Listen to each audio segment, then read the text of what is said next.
So for this example, we have the given data set that lists the amount of money spent in dollars on textbooks by 21 students in a given semester, where we've got 91, 472, 279, 249, 530, and so on. And I really hope you guys don't have to pay this much for textbooks, but unfortunately it's probably only getting more expensive.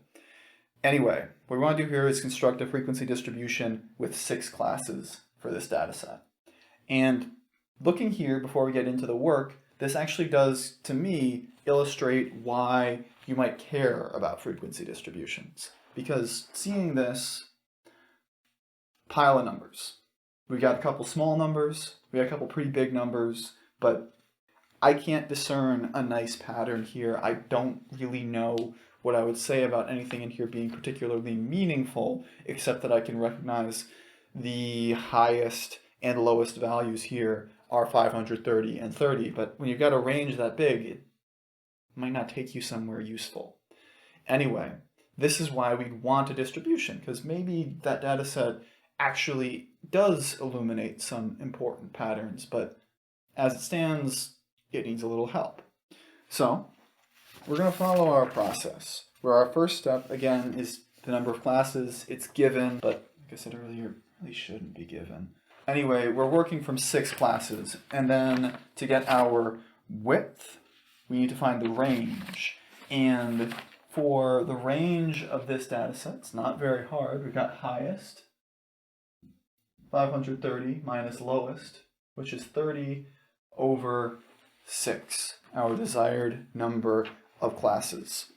And as a result, we're going to end up with 500 over 6, or 83 and a third, 83.33 repeating, where when we're dealing with these, you always round up because you want to make sure that you're not going to drop anything out of a class. So even though under a normal scheme you might want to round that down, if you did so, your last class wouldn't be big enough and you'd lose the very end. So we round that up to the next convenient value, which for me, since we've got single digits, means rounding that up to 84. And this also illustrates my point about picking classes being the kind of, well, dumb way to do this, because our desire for 6 classes has resulted in our class width being the completely inane value of 84. But this is what we're working with. Anyway, now that we have this and we rounded up, although I guess technically speaking, I rounded to a convenient value. I could have gone to 90 or 100, but in this book, convention is getting me at 84.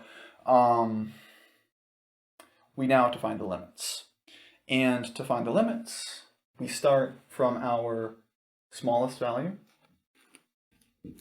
So we start at that little guy, 30, and then we're going to add 84 to get to 114, then do it again to get to 198, and again to get 282, 366, and 450. And that's how we'd find the lower class limits. To get the upper class limits, because we have 6 of these now, we just need to make the classes the right size, we back off 1. So 113, back off 1 there. 197, backing off 1 from 198. 281, 365, 449, and then to make sure we get high enough, we're going to add 84 there and get 533. And notice with this that the distance from lowers is the same as the distance between uppers. It's always the same width. And the reason why we back off 1 here, the reason why we knock off 1 point, is because when we're working on the same decimal value as our data set, we want to avoid any ambiguity. Because, for example, 450 could be in this data set. Don't believe it is in this case, but the point is, if we had 450 here and 450 there, it wouldn't be clear which of those two classes the value has to land in. So we split it off like that. And before I move on into talking about the tallies, it's probably a good idea actually to clean this up and give a nicer picture for what we're looking at here in terms of how those classes come together. And once we get those classes, the next step is to turn it in to our distribution, where we're going to tally up the values in each class. We're going to go through that list of data and count off how many times something falls into there. Technically speaking, you don't need to do that, but it's a little bit clearer when you're getting to a frequency to have that tiny mid-step in there. Long and short of it is, we end up with something like this. And looking at this data set, we now have a clearer picture of the way that the data behaves, that it's pretty rare to get values below 100 or above 400, and the most common appear to be in the range between 1 and 300. There's a lot more there than anywhere else. Makes things a little bit nicer, and we'll see ways we can make it even more nicer when we talk about graphs. But for now, I do want to mention a couple of other things that we can do with these constructions, where when we're talking about these frequencies, we don't just have to look at counts. We can also talk about the relative frequencies, where a relative frequency is a percentage representation. So like in the third class, there were 7 out of 21. So instead of talking about the frequency as a raw number, we can look at the relative frequency and say that it is 7 out of 21, or 33%. And then we can also talk about cumulative frequencies, where we talk about how much is accumulated up to a point.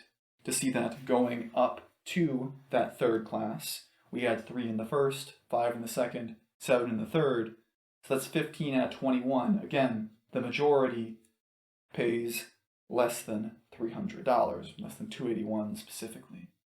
And then also, if we want to clarify those classes a little bit, instead of talking about our limits, we can just split the difference and talk about the piece in the middle, the class midpoints. But they're all construction details, not the most vital thing in the world, but if we really wanted to, we can look at the data set that we have here, what we're working from, and take a table like this and include a bit more information talking about things like those midpoints, relative frequencies, and cumulative frequencies.